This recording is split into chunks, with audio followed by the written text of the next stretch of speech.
Os jogadores, eu não vou dizer que estão sentindo muito, se estão reclamando, achando ruim, isso eu não posso falar que eu não tenho certeza.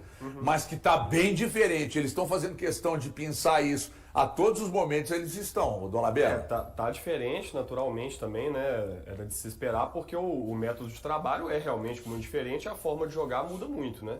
E o Fernando Diniz, ele tem um traço parecido, embora a forma de jogar nem sempre seja tão igual assim, mas ele parece muito com os argentinos que tiveram no Atlético, por exemplo, como o Sampaoli, agora o Milito, que está no Atlético atualmente, né? Que são treinadores que realmente impõem a ideia e que fazem o trabalho a partir da repetição. Não é aquele treinador que, se ele vê uma dificuldade do atleta, ele pega e muda imediatamente, flexibiliza, fazer uma coisa. Não, ele fala pro jogador para insistir, ele pede para tentar de novo, no outro jogo, perdemos um jogo, no outro jogo vamos fazer assim de novo, porque a partir da repetição é que a gente vai conseguir chegar numa perfeição, né, num nível muito bom de jogo. Então o Fernando Diniz, ele tem essa característica, ele não abre mão disso, né? Desde o primeiro dia dele é assim. E ele sabe que ele já vai ter mais tempo para poder treinar a equipe também, né? A data FIFA vai servir muito bem para o Diniz aí trabalhar com os jogadores, tanto que ele faz esse movimento, por exemplo, a gente estava até comentando, né, do Fernando Henrique voltar aos treinos, né, começar a treinar com a equipe. Uma atitude bem política dele, né? Tipo assim, o cara tá aí encostado, não, deixa eu ver ele treinando aqui. Não sei se isso vai resultar de fato. Um treinador não encaixa, com outro talvez encaixe. Às vezes não vai resultar numa entrada em campo de fato. Mas ele vai chamar o cara para ele treinar ali e conhecer também a forma de trabalho dele, observar. Só voltar em um tema que você falou, que eu acho importante isso, e eu acho que deu para perceber um pouco disso no primeiro jogo contra o Libertad. A necessidade de uma maior entrega, de uma maior intensidade, de uma cobrança o tempo todo pela intensidade, pela dedicação nos movimentos dentro do campo. Eu acho que isso vai pegar um pouco alguns atletas nesse início, que é o de... até qual limite, até qual ponto esses jogadores estão preparados fisicamente. Não quero nada dizer aqui que a parte física do Cruzeiro com o Seabra era comprometida. Nada disso, eu não estou dizendo isso. Eu digo que a parte com o Fernando Diniz é cobrada de uma forma além. Tem uma exigência maior. Maior. Eu acho que isso pode pegar nesses primeiros momentos. E aí o que a gente vai ver ao decorrer dos jogos? O Cruzeiro ter uma queda de rendimento físico ao fim ou em meatos do segundo tempo. E isso vai poder se ver nesse primeiro momento. Que aí até o pessoal entender como são feitos os movimentos, que aí não vai ter essa cobrança tão intensa e os jogadores vão sentir tanto, porque já vai estar entendendo como que são feitos os movimentos em cada parte de um jogo. Então isso eu acho que vai ser também uma coisa que a gente vai...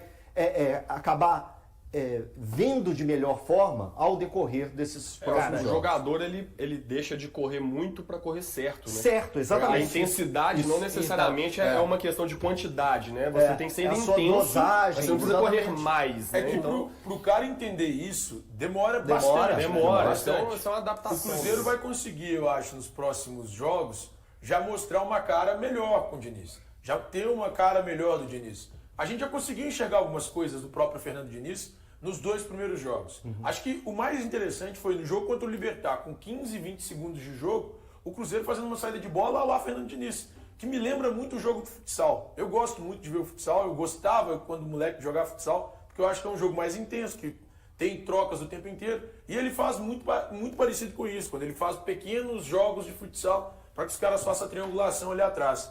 Então, eu gosto da ideia, eu acho que o Cruzeiro vai, durante essa data FIFA, voltar muito melhor. Quando a gente vir o Cruzeiro jogando pós-data FIFA... Contra o Bahia, agora, é o Bahia? É o Bahia. Agora, pós-data FIFA de outubro, a gente vai ver um Cruzeiro muito mais a cara do Fernando Diniz. Podem me cobrar.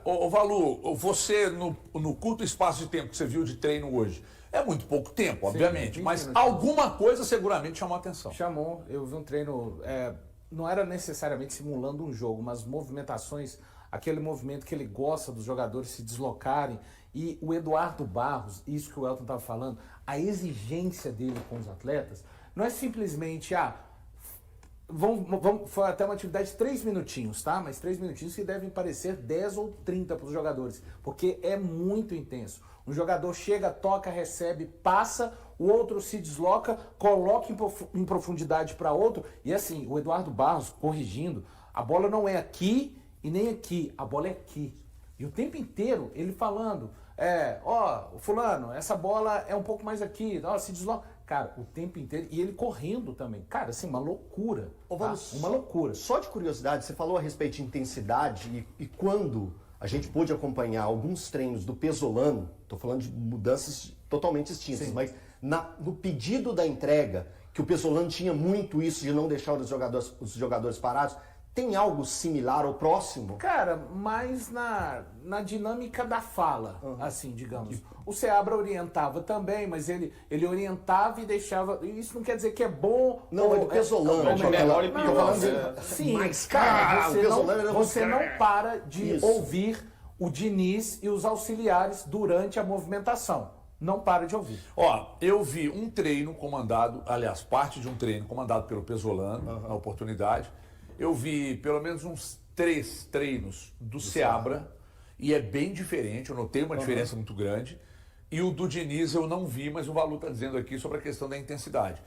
Quando eu tive a oportunidade de ver de assistir a um treino do Pesolano, se você comparar com o do Seabra, não tem certo ou errado, gente, pelo amor de Deus. Sim, exatamente. É só estilo mesmo, né? Se você assistir a um treino do Filipão, e se assistir um treino do Diniz, se assistir um treino do Pesolano, você vai notar diferenças gritantes, né? Então não tem certo ou errado, mas é bem diferente na questão da cobrança da intensidade. E eu já contei aqui algumas vezes, que não é novidade para muita gente, é que quando o Pesolano ainda era treinador do Cruzeiro, os jogadores falavam muito nas entrevistas o quanto eles eram exigidos de entregar o máximo nos treinos que você puder. O máximo. Ele não aceitava nada menos que o máximo. Para repetir o jogo.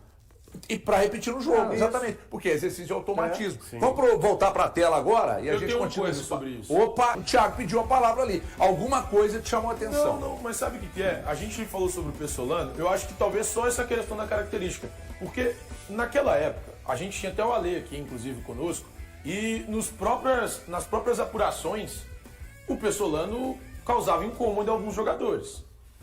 Incômodo a ponto de alguns caras não respeitarem. E quando eu falo isso, eu falo dos grandes. Gilberto, que chegou, não gostava. Wesley, que chegou, não gostava. Os caras torciam o nariz pra ele. Tanto é que o Cruzeiro, no primeiro semestre do ano passado, vai mal com ele. Aliás, que o Wesley gostava não estava na toca, né? Pode continuar, desculpa. Até podia levar, né? Escondido, mas enfim. Os caras não gostavam dele. Então, e assim, mas aí não é eu acho que o Diniz... Então, é o que eu vou falar. Eu acho que o Diniz... conformidade, assim... Não acho que seja. Eu acho que o Diniz tem tamanho pra fazer isso. Mas isso aqui o mas Diniz questão tem de personalidade de tamanho, atleta história, também. Exato. O Diniz tem um peso muito grande pra chegar pro cara e falar assim, ó, peraí, vai ser assim, e gritando. Poxa, o Diniz, o Diniz quando ele não tinha tamanho, e aí, convenhamos, ele não tinha ainda, era talvez o terceiro clube grande dele na carreira, o segundo, eu não lembro se ele tinha treinado, além do Fluminense, algum outro time antes do São Paulo. O Atlético Paranaense. O Atlético Paranaense. Era o terceiro time grande dele na carreira. Ele não tinha o tamanho suficiente para falar o que ele falou com o Tietê e não causar nenhum tipo de impacto no elenco. Cara, eu falo isso porque eu estava naquela época como setorista do São Paulo, eu sei o impacto que causou. O São Paulo, naquela ocasião, era líder do Campeonato Brasileiro. Tinha 9 pontos de diferença para o segundo colocado. O São Paulo perde o Campeonato Brasileiro, termina em quarto lugar e, assim, de forma vergonhosa. E que incomodou a todos. Hoje, o Fernando Diniz tem tamanho para isso. Ele é um cara que é campeão da Libertadores, e o currículo é dispensa comentários. Mas eu acho que com esse tamanho, ele consegue tirar o que o Pesolano não tinha capacidade pelo tamanho que ele tinha. Então, você não acha que essa questão do jogador brasileiro não estar preparado para hierarquia é muito do mimo que existe em cima dos jogadores de futebol? Porque quando você pega, o Gilberto não gostava do estilo de intensidade.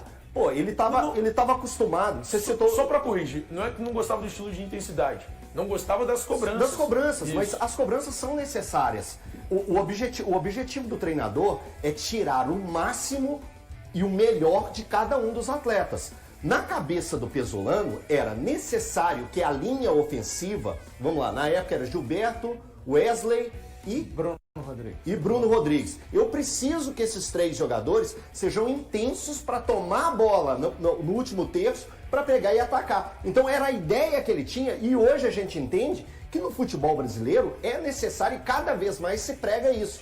Aí eu vou pegar e vou olhar e falar assim, pô, os 3 jogadores da linha de frente não querem porque o Pesolano acabou de chegar.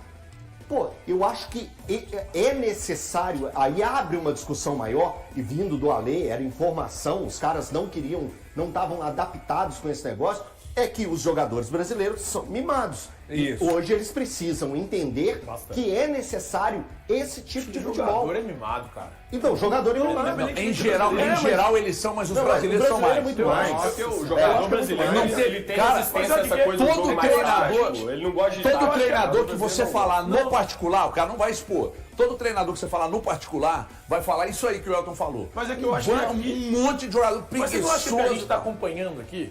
Mas chega lá fora, o cara vai achar muito o Mourinho, o cara vai criticar o Mourinho. Não o vai, Guardiola, Mas o jogador brasileiro normalmente Não tem vai. dificuldade quando vai no Xavier, exterior por isso por causa que- da cobrança tática do jogo. Cara, Mais ou por menos, isso que gente. o cara evolui muito lá e menos aqui. Lá o cara se entrega. É que nem quando você vai viajar de férias. Eu já contei, já dei esse exemplo isso aí aqui. é boa. Você vai viajar de férias, aí você aluga um carro e sai pelo trânsito, né? Para na fila dupla lá.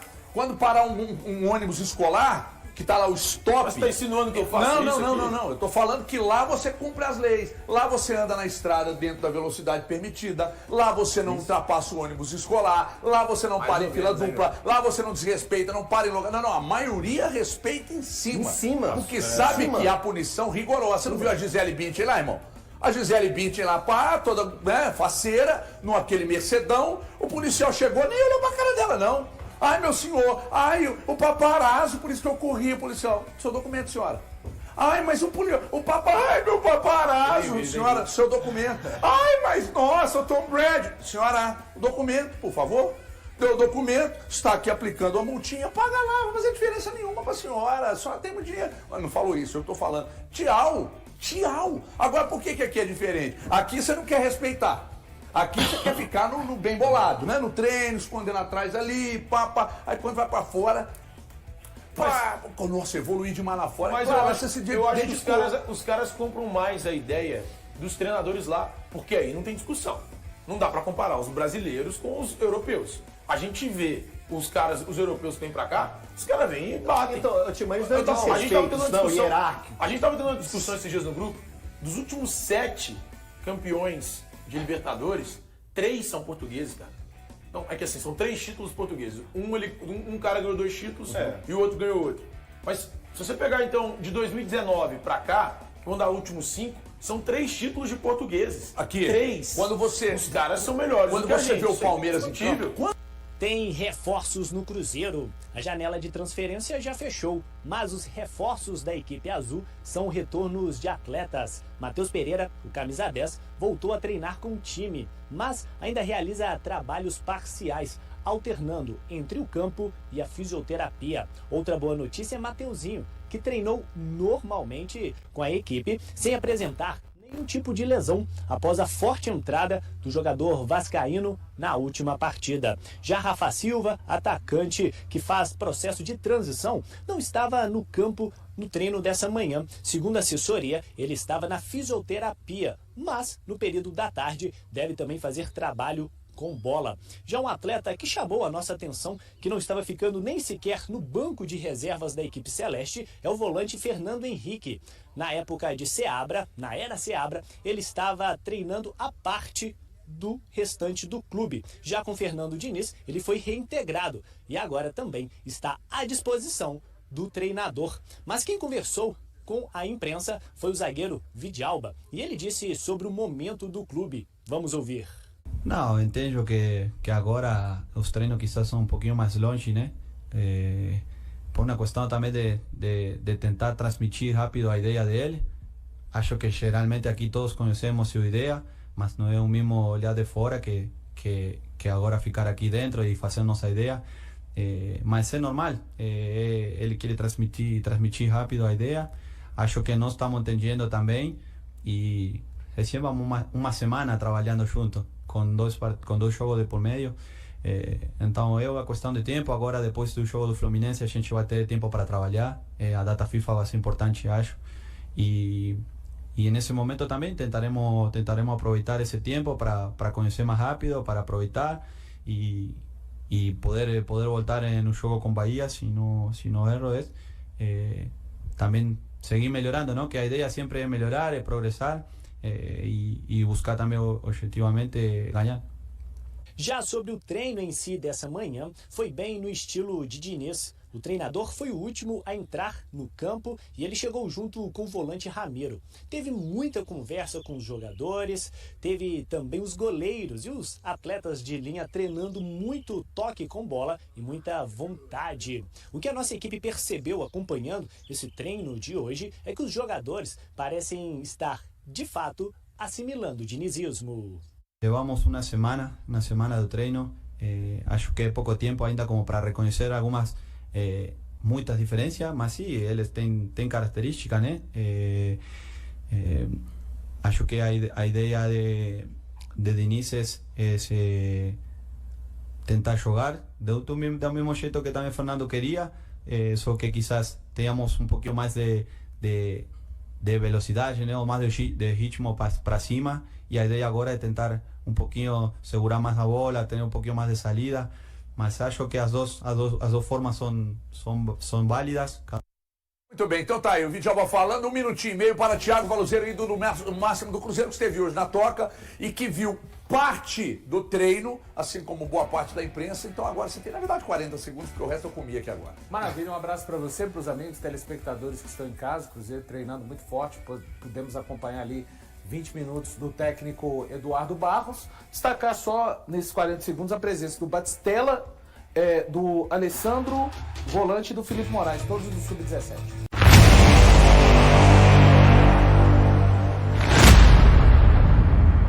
Sem ter disponíveis os jovens do Sub-20, que foram derrotados na final do Campeonato Brasileiro nesta segunda-feira, o treinador Fernando Diniz chamou alguns meninos da categoria Sub-17 para participar do treinamento do Cruzeiro nesta terça-feira na Toca da Raposa 2. Durante a atividade, que foi acompanhada pela reportagem de O Tempo Esportes no local, os meio-campistas Alessandro, Felipe Moraes e Baptistella, número 10 e um dos destaques da equipe, foram vistos participando de exercícios como troca de passes e mudança de posição. Com o término do Brasileirão e do Campeonato Mineiro Sub-20, é provável que Diniz utilize mais os jogadores da base em treinos e jogos. Antes da demissão de Fernando Seabra, ele havia incluído atletas como os atacantes Teves e Kaique Kenji na lista de convocados. Além disso, jogadores como o lateral direito Dorival e o volante Josefer são considerados promessas do clube. Diniz se comprometeu a acompanhar de perto as categorias de base do Cruzeiro, afirmando que sempre dá atenção a jovens talentos e evita expô-los demais. Ele explicou: "Sou um tipo de treinador que sempre valoriza a base. Não precisamos apressar os jogadores jovens. Basta observar e estar atento. Se proporcionarmos um ambiente favorável, as coisas acabam acontecendo." E aí, galera? O que acharam? Deixe nos comentários. Não se esqueçam de deixar o like e de se inscreverem no canal e ativar o sininho para receber as notificações. Até mais, Nação Celeste! Vamos pra frente!